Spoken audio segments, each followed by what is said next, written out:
Bonjour à tous, bienvenue pour une nouvelle vidéo et un nouvel épisode de Get Inspired. Musique, j'ai beaucoup aimé un duo de deux artistes électro que j'aime beaucoup, qui est Mom et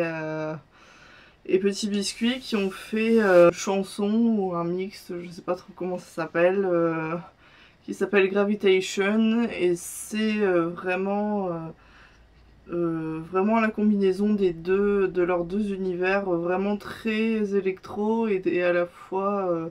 très relax et très calme. Et c'est vraiment un morceau que j'aime beaucoup. Autre artiste dont je suis contente qu'il revienne après quand même pas mal de temps sans nouveaux morceaux, c'est l'artiste George Ezra. J'avais beaucoup aimé son premier album Wanted en voyage et j'avais hâte d'écouter ses nouvelles chansons, et récemment il a sorti un nouveau titre qui s'appelle Don't Matter Now qui en fait résume tout ce qui est tout ce qu'on peut avoir dans la vie qui se passe, et que sur le moment on a l'impression que c'est une montagne et en fait avec le recul on trouve ça soit rigolo soit un peu stupide d'avoir eu telle ou telle réaction. Dans ce random web, il y a deux choses que j'ai adoré ces temps-ci. C'est l'Instagram de Camille Talks, qui est une blogueuse curvy que j'aime beaucoup et qui fait des super photos et vidéos. Et à la base j'aimais beaucoup son blog, et en fait quand j'ai découvert son Instagram, j'ai beaucoup aimé l'univers qu'elle y partageait, et je vous conseille fortement d'aller découvrir son univers. Autre chose que j'ai adoré en vidéo sur le web ce mois-ci, c'est une vidéo Red Bull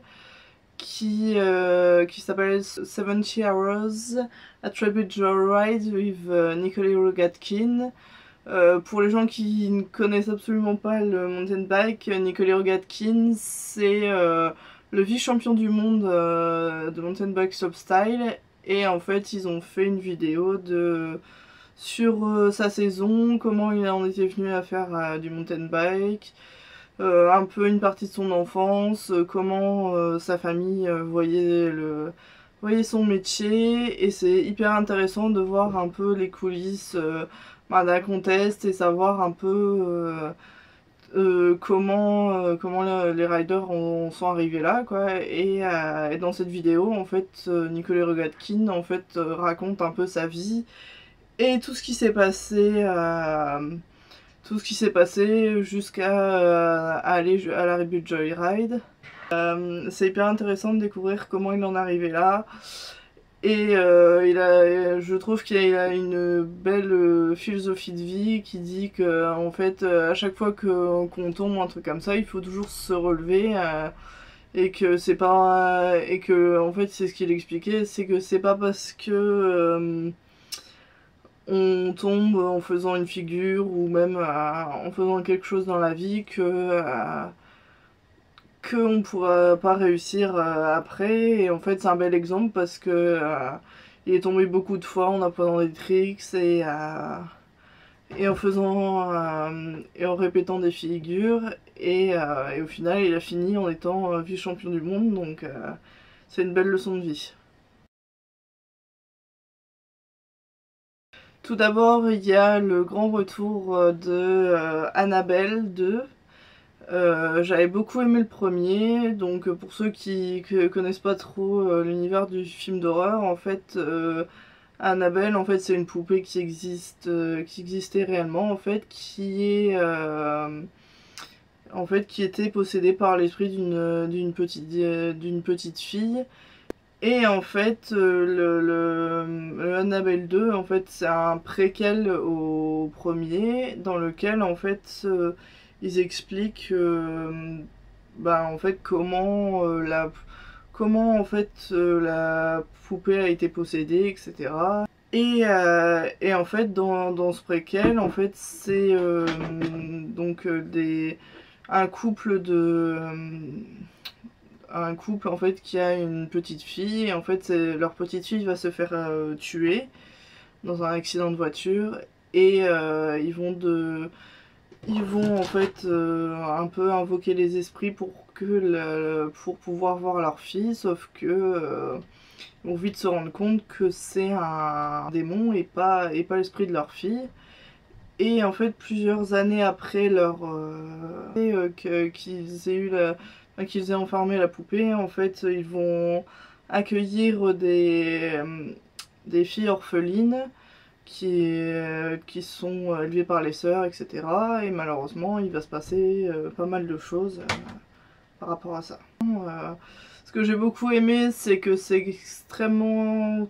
Au niveau historique, je sais pas si c'est très fidèle, mais ce que j'ai beaucoup aimé, c'est que ils ont réellement fait pour qu'on ait l'impression que qu'il y ait un fil conducteur par rapport à ce qui s'est passé dans le premier film, et le clin d'œil en fait qui est fait dans le film par rapport à la vraie poupée qui ressemble pas du tout en fait à la poupée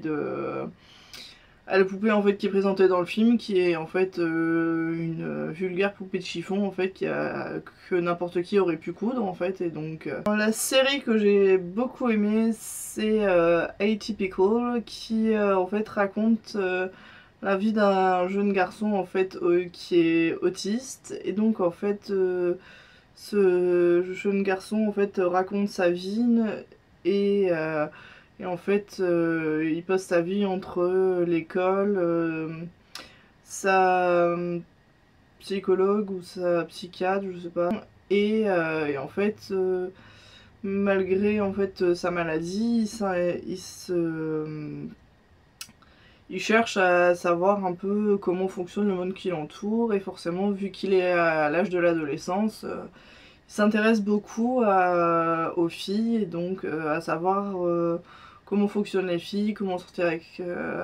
les filles, etc. La série est vraiment attachante parce que il se rend compte très vite que avec sa personnalité et avec son handicap, il n'a pas la même réaction que tout le monde aux relations humaines, et donc c'est hyper intéressant, surtout que j'aime beaucoup les comparaisons qu'il fait en fait, parce qu'il est passionné par l'Antarctique, les pingouins, etc. Et donc du coup il compare tout à l'univers de l'Antarctique. Voilà, j'espère que ce nouvel épisode de Get Inspired vous a plu. Si vous avez des Instagram à me conseiller, des vidéos à regarder, des séries, n'hésitez pas à me les laisser en commentaire, à laisser un pouce bleu, et je vous dis à très bientôt pour une prochaine vidéo.